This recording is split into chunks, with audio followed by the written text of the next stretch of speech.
Hello, and welcome to this quick webcast where I'm just going to quickly cover how to use the recovershare.ps1 script. For the purpose of this webcast, I've stored mine in a scripts folder on the root of C. The first way I'm going to demonstrate is using the DPM management shell, and I'm going to demonstrate now how we can use it if we don't pass any data to the script. So we simply need to get to the script, so see scripts recovershare.ps1. And if we just simply hit return now, we'll get prompted for all the information we need. So first of all, the DPM server name and the protection group name, then followed by the data source name, and then the share name, the actual share name we want to recover. In my case, it's going to be netlogon. The destination server, so the server we want to restore the data to, and the location on that server where we want that data restored. So in my case, the recover folder on the root of C.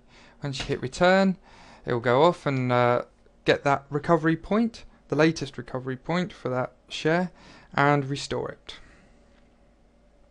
As you can see, so it was giving us a progress while it was running the recovery, and then finally succeeded. So if I go to the C recover folder, we can see that there's the recovery it's just performed.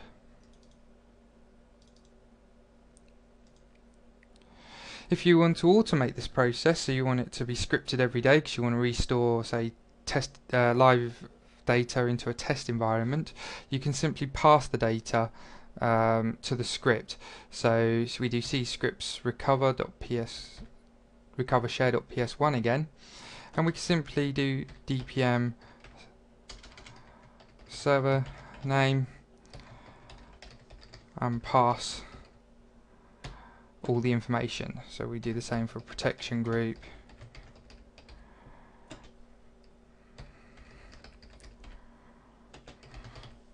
and then we'd carry on doing the same for data source name, share name, destination server, and destination location.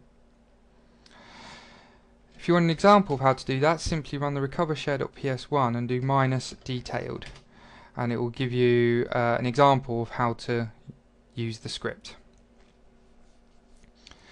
The last way we're going to look at is actually using PowerShell itself rather than the DPM management shell to run the script. The script itself actually checks to see if the DPM PowerShell snapping is loaded, and if not, it will load it. So that basically means that if you've just running the script in a standard PowerShell window, it will still work. Bear in mind though, for the Data Protection Manager snapping to load, you have to load Windows PowerShell using Run as Administrator.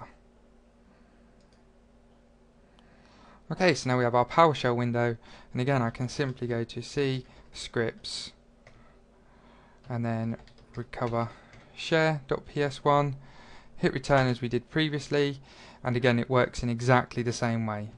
So I can enter all my information again.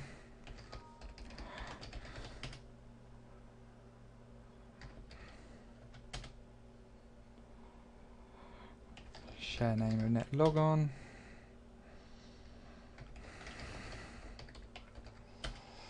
and then our destination location of recover. And again, as you can see, it works in exactly the same way as it did in the DPM management shell, but now we're running it from Windows PowerShell.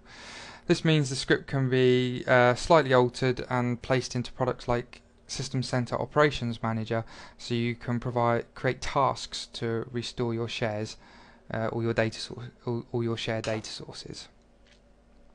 So that's it. That's just a quick demo of how to run the script.